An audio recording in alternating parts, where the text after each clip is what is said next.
good afternoon, good evening, regardless of where you are welcome and thank you for joining another talk of the Spiritist Talk series that is promoted by the US Spiritist Federation. We get together every Saturday at 11 a.m. Eastern Time to discuss some very interesting topics like today's topic. Um, I'm very happy to be here and for this talk, to host this talk by Alba Nidia Morales, who will be presenting to us a very important topic, which is the amazing Amalia Domingo Soler. So if you know about Amalia, I'm pretty sure you're going to learn new facts about her. But if you don't know her yet, you're going to get introduced to this amazing spirit and her mission on Earth. Hi, Alba. How are you? Hi, Glaucio. Good morning, evening, afternoon. Hello, everyone, in any point of the world or time. I'm That's so very. happy to be here. Thank you. We're happy to have you. Before we get started, I'd like to provide a few announcements. The first one is that we have a new podcast like series. It's called Psychology and Spirituality: A Bridge to a Better Life, and it's based on the works by Joana de Angelis. So every Friday at 7 p.m. Eastern Time, we have a new episode. And basically, there are weekly talks that are, again, based on the works by Joanna De Angelis, and they offer a safe space for to confront, compare, correlate, expand spirituality concepts from a psychological lens. And they bring us insights, actionable tips, and real world advice to help you lead a better life. So, and again, you can subscribe to get new notifications of new episodes in the USSF YouTube channel. And coming up, and we're gonna have the 17th Spiritist Symposium, and that will be on September 30th in Portland, Oregon. And this time, the symposium will focus on spiritual path to mental balance, and it's going to be a full day program that is going to include talks, panels, Q&A sessions, and there's going to be also a youth panel and kids and youth activities. If you want to, registration is open now to the event, and there are discounts. There are early bird discounts. And if you want to learn more and then register, you can visit www.spiritistsymposium.org. And if you want to help, there's a QR code that is shown here, and you can donate on the screen if you want, as well. If you want to help the U.S. Spiritist Federation to provide more services, translations, events, and of course talks like today's talk. All right, Alba. Now that was a mouthful. Now back to you. I'm pretty sure everybody is looking forward to your lecture. It is great to have you here, and so basically, I'd like to introduce you. And so, Alba Nidia Morales, you have a master's degree, and first of all, you have a bachelor's degree in psychology and pedagogy from Universidade Pedagógica Nacional, and a master's degree in education from Pontificia Universidad Javeriana, and both the institutions from Bogota, Colombia. And you have been working in education for more than 30 years, quite impressive. Mhm. And you have been involved with different age groups, working with workshops, classes, conferences, etc. And currently, you were you work as a school, as a community and family specialist, and on Aruno County Public Schools in Maryland. And also, you work as an adjunct faculty for Anne Arundel Community College. So, Ms. Morales is an active member of the Spiritual Society of Baltimore since 2006, and you have been coordinating their children and youth education program. Wow, welcome. Thank Quite you. impressive. So, just as a reminder, feel free to send any questions in the chat window, regardless if you're using Facebook, if you're watching us over Facebook or YouTube. All questions and comments are welcome. And we're going to have some time reserved towards the end of the talk for your questions to be answered and any points to be discussed. All right, Alva. So we're eager to hear more, to learn more about Amalia Domingo Soler. So now back to you. Thank you. Thank you, Glaucio. Thank you, everyone, for being here in the virtual world. Let us share our screen here. Here we go. Bum. Here we go. So we have the amazing, and we use this adjective because you will see why she was amazing in her last reincarnation on planet Earth of Amalia Domingo Soler. We just took some excerpts from her memoirs for some of her biographers. And what we want to bring here especially is not only the amount of work that she did for the Spiritist doctrine, for the Spiritist movement on a time in where it was a great opposition, very harsh opposition, but especially of her spirit, how strong it was and how through Spiritism she could understand why she went through all the troubles and pains and aches in her life. So we're just going to bring here a little glimpse of Amalia, and we pray for Amalia to inspire us, all of us today. So Amalia Domingo Soler, she lived in the Iberian Peninsula, which is the left corner in Europe, and the Iberian Peninsula is shared by Spain here in yellow and by Portugal, okay? And then we like to show this geographical situation because it's important. So Amalia, during her life, her 73 years of life, she lived in 4 main places. She first was born in Sevilla or Seville. Then she moved to Madrid in the middle. So here is very close to the coast. She lived near a beautiful river that is called Guadalquivir, etc. Then she moved to the middle of the country in Madrid. Then she goes to its coast in Alicante, and she ends her terrestrial life in Barcelona. Okay, so this is the movement that she's going to do, geographically speaking. So this is a map of Seville by the end of the 19th century, beginning of the 20th century. And let us have like a historical frame when she was born here on planet Earth.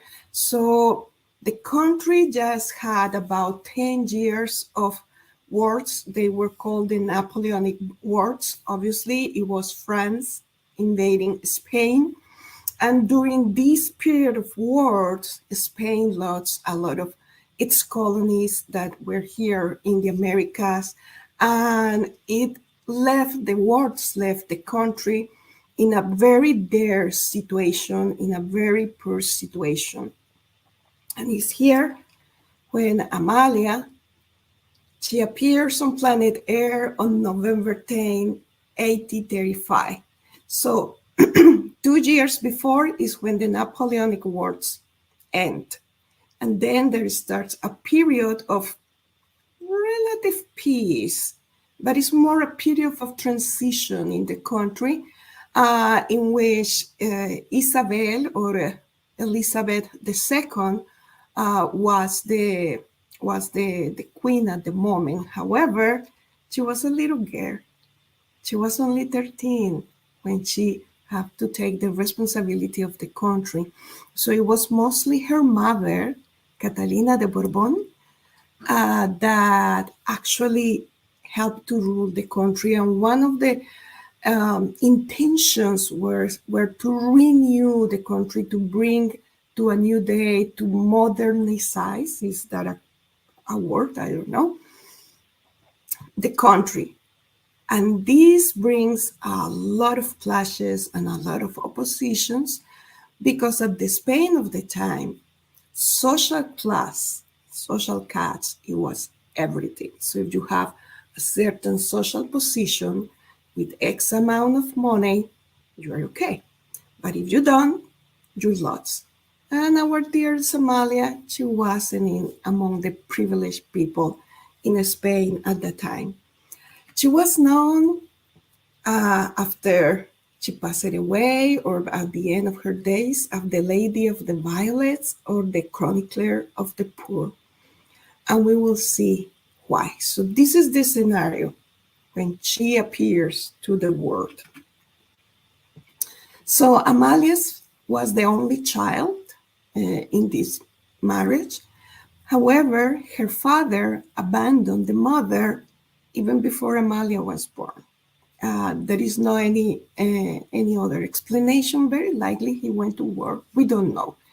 So the mother finds herself abandoned woman with a child in her arms, which is a very difficult situation at the time, because for women especially, it was basically three main ways to have this social recognition, that it was getting married, having kids, taking care of the house, going to a Catholic convent, or become a teacher.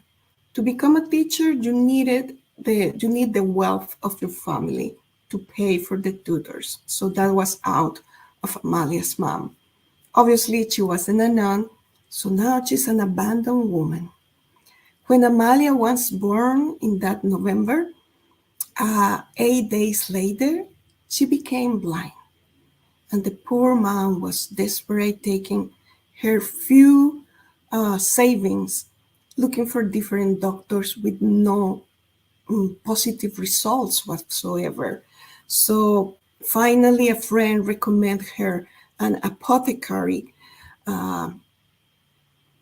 with natural remedies. So Amalia's mom took her there, and Amalia recovers a little bit of her sight, but during her entire life, this situation of her eyes is going to mark her very deep, because there are periods in which she's going to be totally blind, or as she was growing up, she could only distinguish shapes, or sometimes more, sometimes less, even though the mother, very smart lady, she decided to take care of her daughter and to provide her with the intellectual and spiritual tools that Amalia will need to survive in such a despondent society.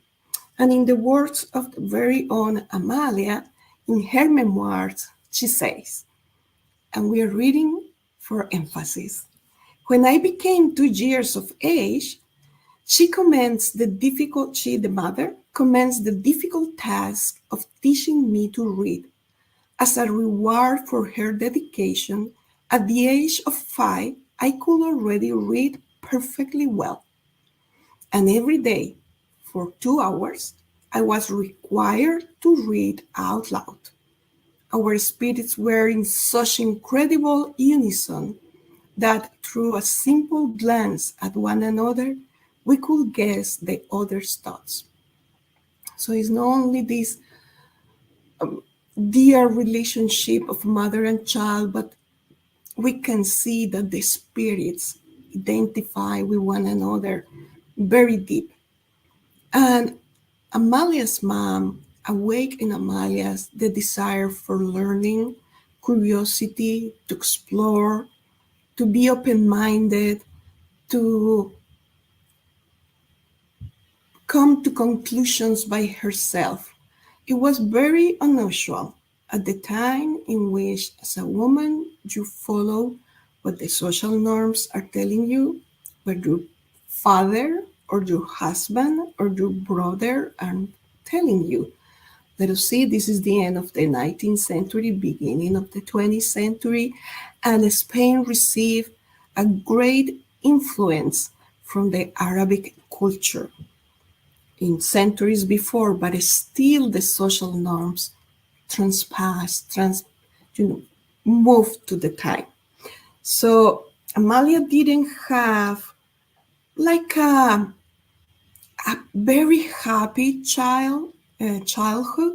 However, the fact that the mother was there working hard, protecting her, inspiring her, encouraging her, and actually providing her with the education of a girl who was living in a different social economic situation, like a more high, it gave Amalia a certain refinement and this clever mind to reflect by herself. However, life is coming with the consequences of our acts from the remote past or from this lifetime. So here it is Amalia with this dear relationship with her mother. And when Amalia is 25, her mother is diagnosed with an incurable illness. She didn't mention what illness, we don't know what was it. And the mother announced to Amalia that she's going to pass away and that she is afraid, she's scared. And Amalia says, are you scared of dying? And the mother says, no, I'm afraid that I'm going to leave you blind, poor, and single in this hostile world. And then the two of them start crying in an embrace. Either way, Amalia's mom passed away, and Amalia finds herself in this deplorable situation. So it was such a shock, the separation, that Amalia lost her memory for 3 months. She didn't recognize anybody. She was lost. That was the shock of separating from her mother. When she recovers, actually she was housed by a far relative of her mother. This was a gentleman with a family that housed her for about 6 months in interchange for Amalia just to sew the clothes of the family. After the 6 months, this gentleman talks to her as well as some of the friends of Amalia's mom and say, okay, what are you going to do with your life? You need to think about your future. So they bring 2 proposals to Amalia. The first one is going to the convent, right? And Amalia very strongly reject this idea, and she say, I am not going to the dark fortresses where women die without love. So that was a no-no. So then they found her a bachelor that he was pretty much older than her, at least 30 years or so, but it was a kind mind, medial social class, and this is important in this era in Spain. And she say, how am I going to marry the man if I don't even know him, I don't love him, and I'm not going to be a slave forever of someone that I don't know, or some situation that I don't know. So the mother's friends, they get tired and they say, okay, so be it. We're done with you. You are very stubborn. And the relatives say, you know what? I can't have you anymore in my house. You are by yourself. So here she is with her clothes and a bag of clothes. That's it. No place to live, no work. Her side was very fragile. So she had a girlfriend in Madrid. And she wrote to her, explaining the situation, and the friend received her there. With such unfortunate situation that the friend betrayed her. Amalia didn't express what was it in her memoirs, just say it was a great disillusion. Again, Amalia is by herself. So she started working in the houses of wealthy women. She couldn't work as a cleaning lady because her sight didn't help her. So she was more like a messenger, at the time where it's only letters, where it's no phone. A person who takes message from one place to another, or I tell you, oh, Amalia, can you go to the house and so and tell her that I'm waiting her tonight for dinner at 6 p.m. So she delivered these messages, but this woman mistreat her so very bad, in the sense like they saw Amalia was a refined person, that Amalia was intellectually capable. However, she was goofy in her movements, and she was kind of rude when trying to handle things around the house. So this woman criticized her a lot, hurting her sensible spirit. And it was one of those days in which she feels life is too heavy, and she decides to stop going to the places or the houses in which she was mistreated. Therefore, money wasn't in her bag. When one of these ladies found her like tickets to go to a public dining, charitable dining, right in the middle of Madrid, to feed the poor. And these tickets were like 100 tickets, one for each day, so she will have food for 100 days. She couldn't sleep that night, just thinking that she's going to this place. And let us reframe this. In those times, doing charitable work and receiving it, it was very, people judge very bad. It was thinking that the poor people, they were lazy, or someone that doesn't want to work or to fight for their lives. They were uneducated. They are the worst people in society. It is a heavy responsibility for society to take care of those who couldn't take care of themselves. And it wasn't a happy situation. Never is happy, but going to these places was something like a nightmare, because all the miseries of the world were there. And Amalia knew that, and she couldn't sleep that night. But she said, I'm going to see what is my spirit made of. And she went. She went there, and for some unexplainable reason, she recovered her sight, and she could see all the different people there, mothers, family mothers with their children, elderly people with rags, suffering men in bonds. Everybody was so miserable, so sad, so tired of living that her heart couldn't take it. And she didn't feel like she was part of this group, not because of the suffering, but because she knew she had something to give. And she didn't feel like receiving, even though she didn't have anything to eat. That day, she received the meal, that it was bread and soup. She returns to the house where she was living. She was renting a small room.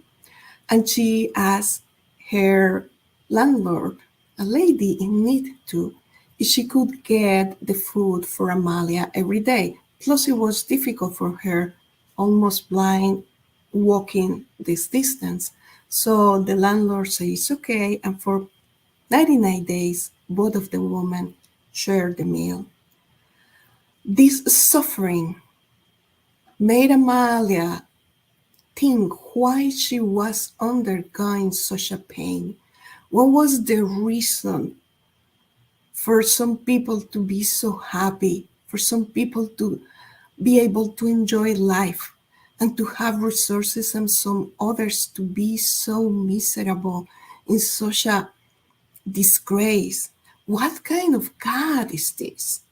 And she was having these ideas in her mind, and the more she was thinking about it, the more she wanted to finish with her own life. She started thinking that suicide was the answer for her pain. So one night, she had a vision. Because she's a medium, she didn't know it at the moment. And the vision of her mother comforting her, just comforting her. And by this vision, Amalia remembered that she was brought up as a Catholic. And she said, I may find answers in the church. There are two possibilities, the Catholic Church or the Protestant Church.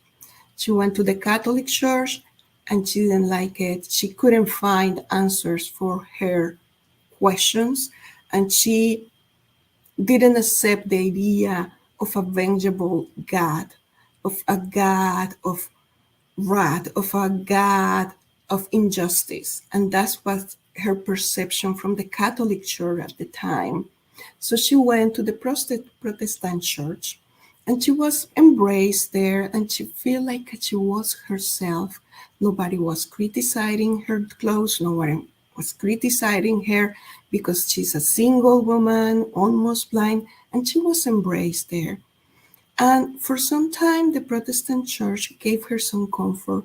However, she had more and more questions, existential questions, that the church couldn't answer. So she was in these prayers and meditations when a lady from the church approached her, knowing Amalia's situation with her eyes. She said, hey, Amalia, I know you have this difficulty. We know this doctor. He's a homeopathic doctor, very rare. At the time, she was considered a crazy doctor. And the friend told Amalia, and he is willing to see you for free. And this is, here is the church. And this is Dr. Joaquin Harsen. So Amalia started attending different meetings with doctor, just in treatment for her eyes. And because she didn't have anybody else to talk with, she started expressing Dr. Harsen her questions, her ponderings. And Dr. Harsen was a materialistic doctor.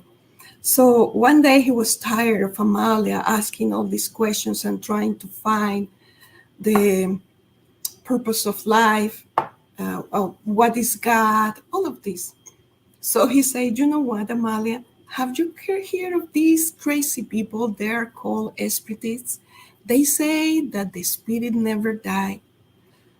Why you don't go there and seek for yourself? Amalia said, okay, sounds good. And she went and she saw, and then she was hooked. She went to a meeting, and everything that she heard there makes sense in her mind and in her spirit. Dr. Harsen was also so kind. She described Dr. Harsen as a very serious, recalcitrant man. However, with her, he found a heart.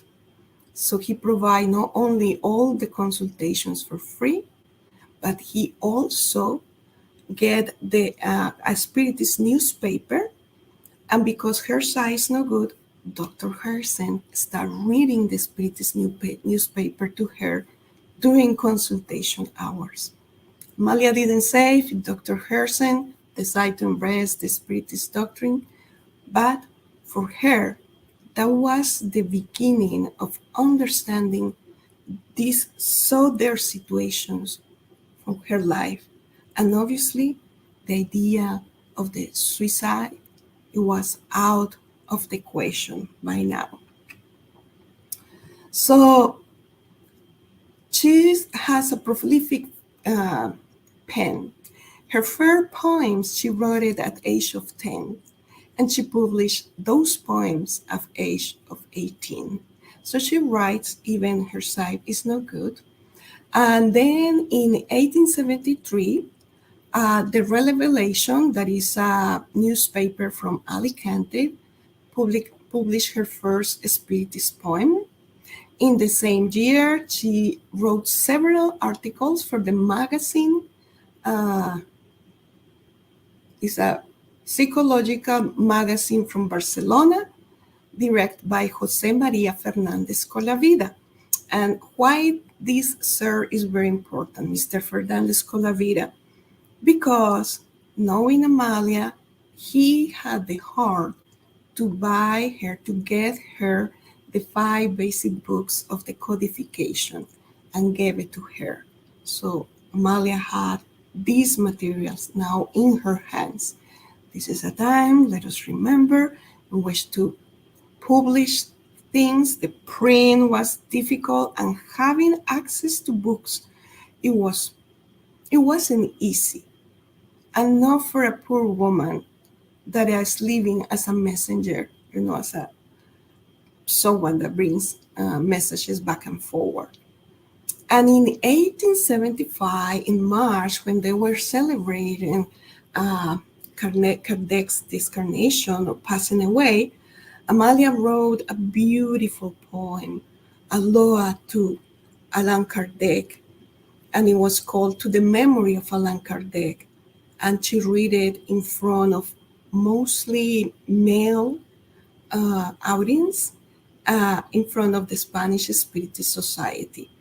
One of the important things to mention here is, although she was a prolific pen, and in 1895 in Spain, it was a great literature movement that brought great pens together, and they were called, or they were named themselves, the Generation of the 98. They purposely didn't include Amalia because she was a woman, but she could be part of the great pens of her time in Spain. Then she wrote her first doctrinary article, The Spirit's Fate, and published it by the Criteria in 1879. And it is important to know here that in this period of time, Spiritism finds a great opposition. We're going back on time, and in 1861, in October 9, 1861, the church and the government confiscate all Spiritist works and books, and they create a pile, and they burn the books, banishing the books and sending a strong message to the society of the time. So even though Amalia proceeds in writing using her very own name, not a pen name, and she got a position for a specific bishop in Madrid, and they start having these confrontations by writing articles, and she was right on point, bringing the philosophy, the science, and the moral of Spiritism very rational, but also very emotional and diligently, bringing the light of the truth that we are spirits, and confronting this man in that society. So when she published The Spiritual Fate in 1879, it was banned for 42 weeks. She couldn't publish anything else. She couldn't write. She could write, but none of his articles or poems or publications, nothing was out for the public. And in 1879, she started working on the memoirs of Father German. Father German was her spirit guide. And in 1891, she wrote the first parts of her memoirs. And one of the most interesting facts here is she started her memoirs because Father German insisted and because her mother insisted to, because Amalia was, why I'm going to write my memoirs? My life has been very difficult. There is nothing to write here to express to the world. I am not doing anything that is special. So both Father German and her mother told her, you need to write the memoirs, not for you to be recognized and to put in a pedestal. You need to write your memoirs to bring consolation and comfort to all women that are like you, going through these situations of pain and suffering, and they need comfort. You are going to write your memoirs because you need to practice charity. And that was the convincing argument. And Amalia started writing her memoirs, but she couldn't finish. She couldn't finish her memoirs. She passed it away. However, she came back and she finished it from the spirit realm. It's very interesting. And here is an expression of one of her biographers. Her work touched both heart and reason, and her extraordinary spirit conquered once and for all the sympathies of the Spanish spiritists.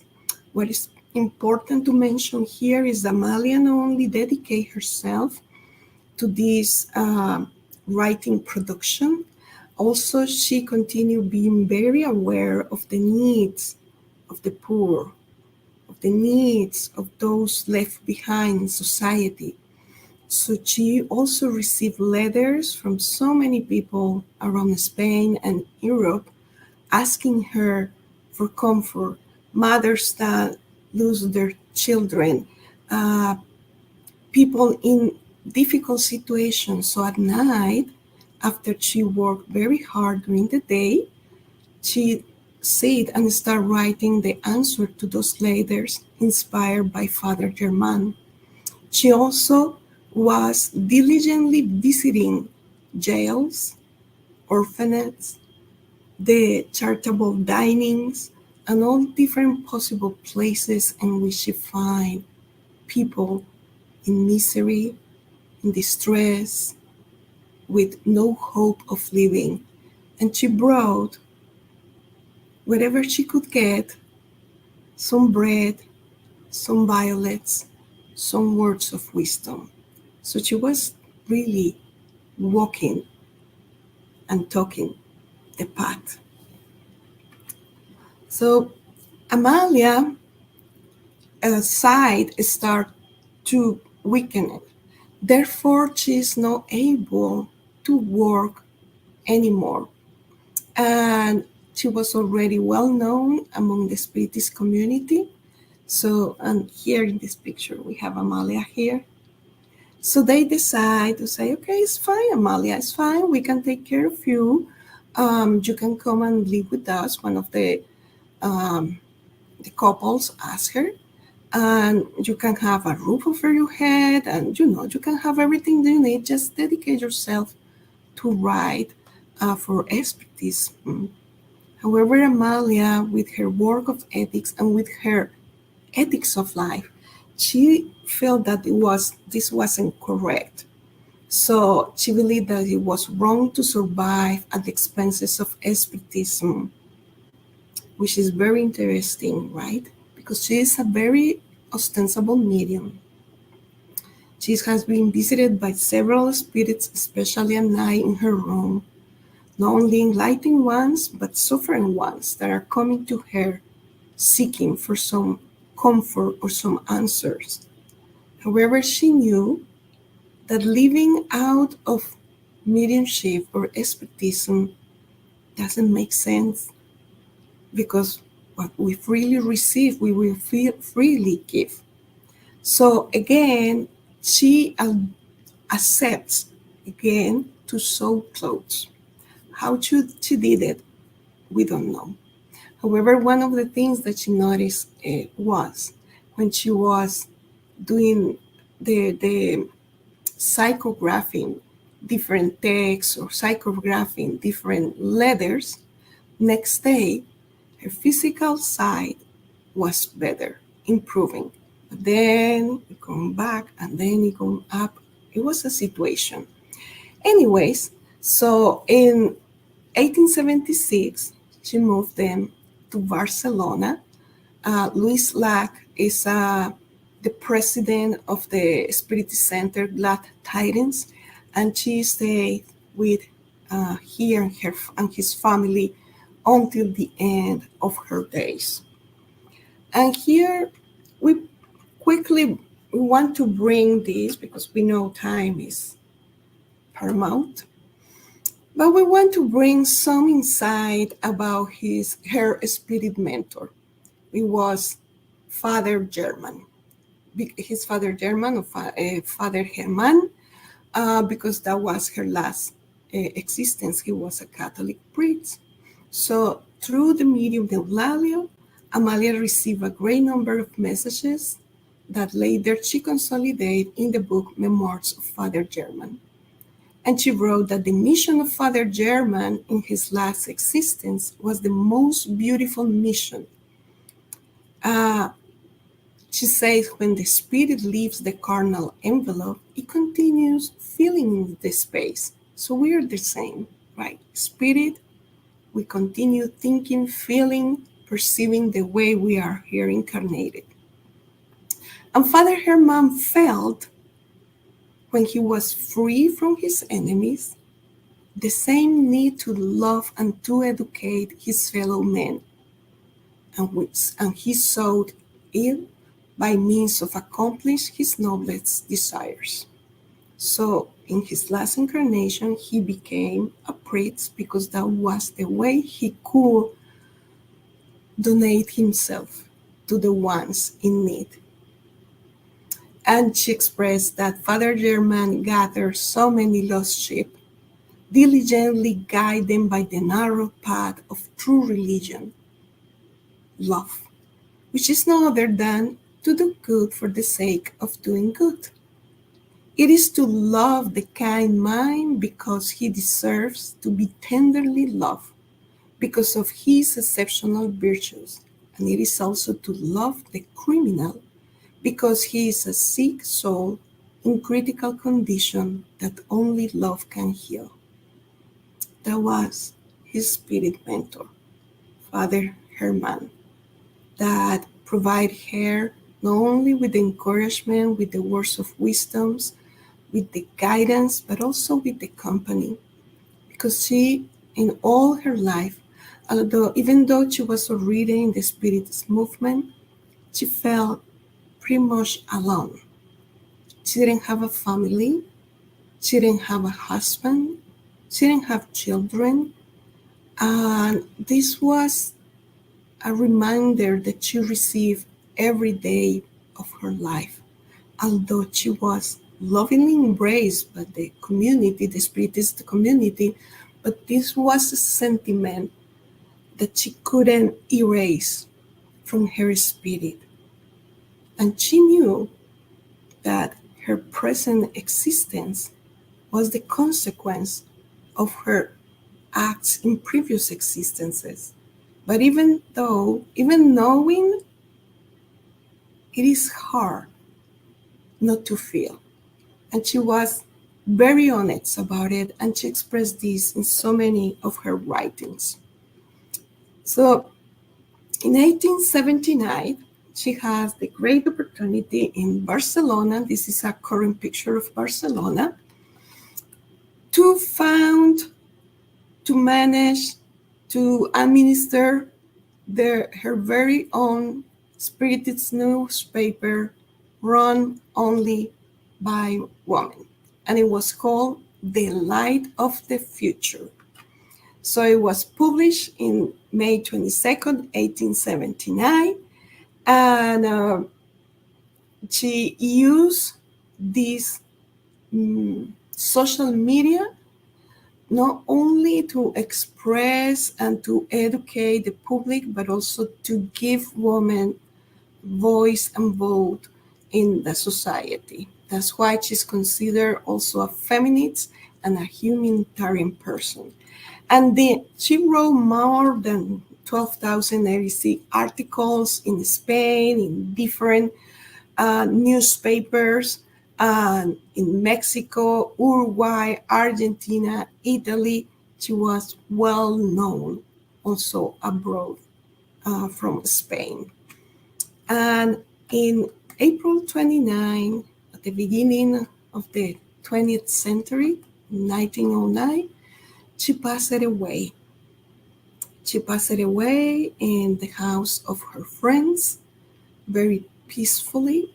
She had a presentiment of her presentiment.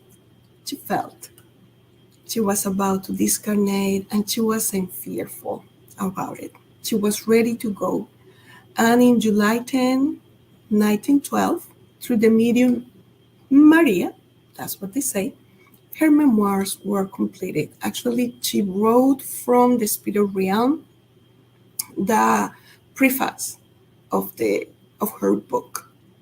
And one of the interesting things was that while she was incarnating, writing her memoirs, she was concerned that no one is going to write the preface. At the time, it was used that a very famous person or a popular pen name, whoever, do the preface of the books to to give a solid foundation. So she was concerned she won't have that, because although she was a prolific pen, she wasn't accepted in general in society. She was an outcast, a crazy lady, according for all other people's words.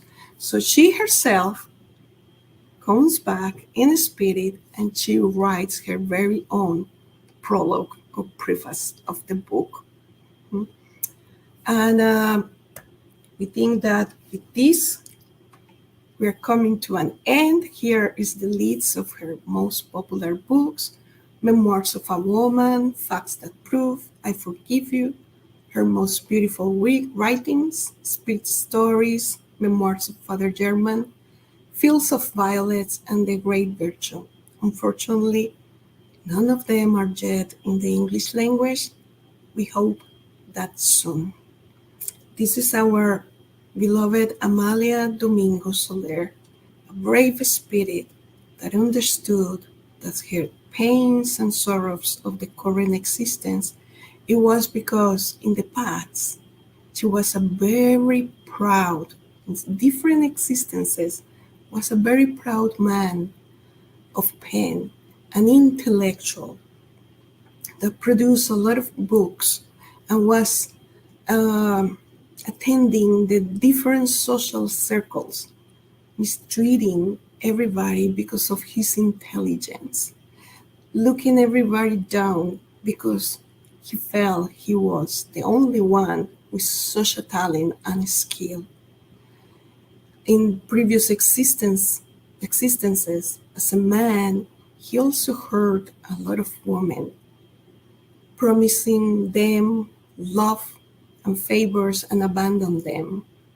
So Amalia got to know all of this during her life as Amalia through the help of Father German and her very own mother that was with her until the very last of her existence on earth, and they reunited in the spirit realm.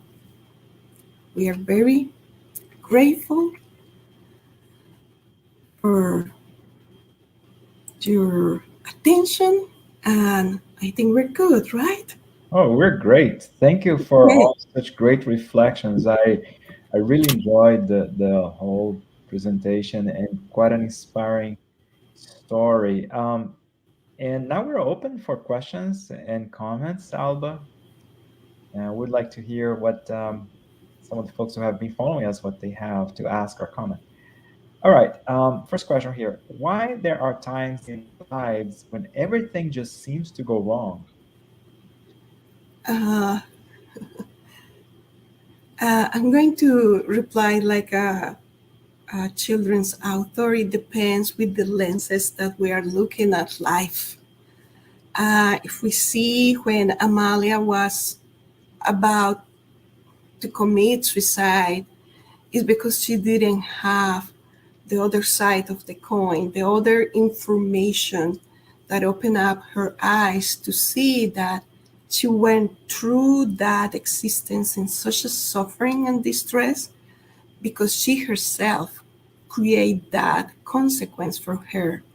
So sometimes when we see that things goes wrong, we have a friend in our spirit centers that say, where is the lesson over there?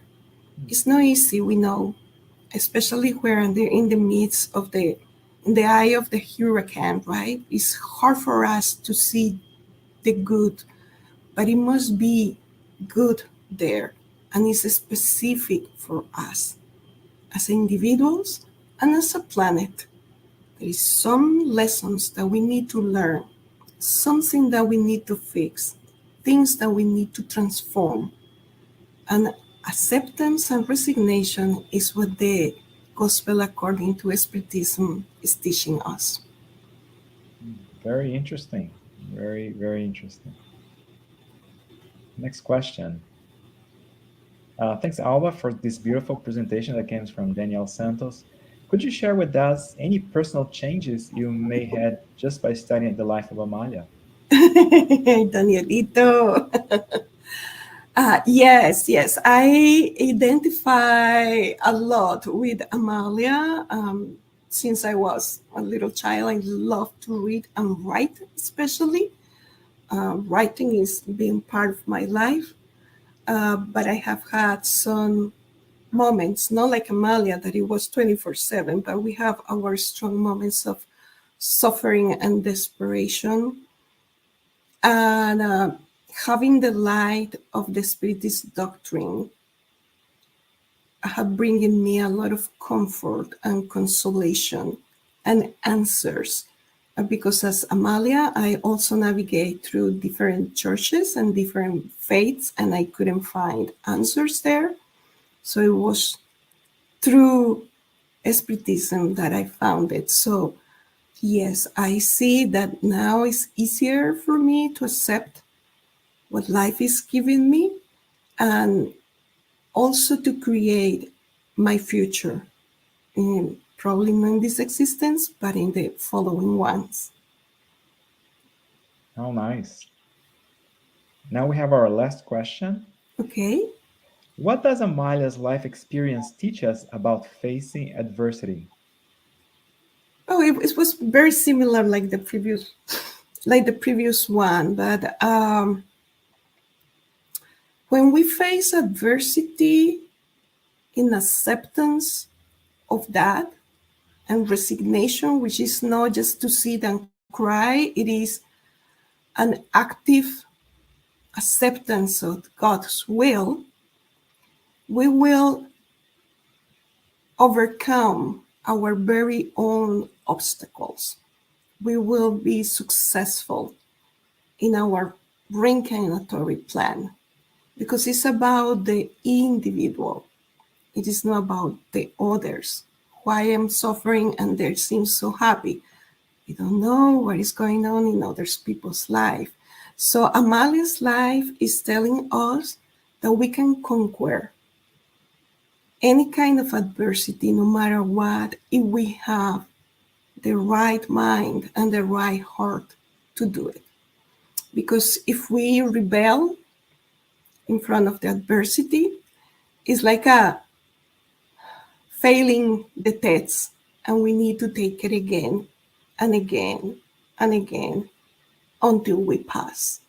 So she proved herself that she was worthy, that even though her limitations, he was successful over her very own life. You know, if I express myself accordingly. So yes, that's what Amalia's life is telling us. And also, let us not forget that when I am in pain, when we are in pain, in suffering, we have hands helping us all over the way. So when we are in moments of happiness, of joy, let us not forget those who are going through difficult situations. And that was what Amalia did, visiting all these places of suffering and bringing whatever she had, materially speaking and spiritually speaking. Very nice. Thank you so much. Thank you. Before we go to our final prayer, would you like to make any final comments? Well, not really, Glaucio. That's fine. That's Okay. fine. So, and thanks again, Alba, and thanks everyone who had watched today's talk. It was very inspiring, very interesting. And of course, everybody has been following our weekly Spiritist Talk series. Next Saturday, we're gonna be back here, May 13th at 11 a.m. Eastern Time again. And don't miss our next talk. It is gonna be by Sabrina Tomaszewski, and she's going to be discussing is seeing believing. So another very interesting topic for us. Alba, I would like to ask you now to close our talk with the final prayer, please. Sure, I can do that. Okay, let us reaccommodate in our seats. Let us take a deep breath. And let us feel the embrace of God's love enveloping all of us, bringing comfort and healing to our hearts, to our minds, bringing hope for better days, and encouraging us to continue learning, serving, and loving in whatever form or shape our life takes. May His love bless us all here in the present time, in the future. Bless all the participants from the spirit realm and bring us peace. And so be it.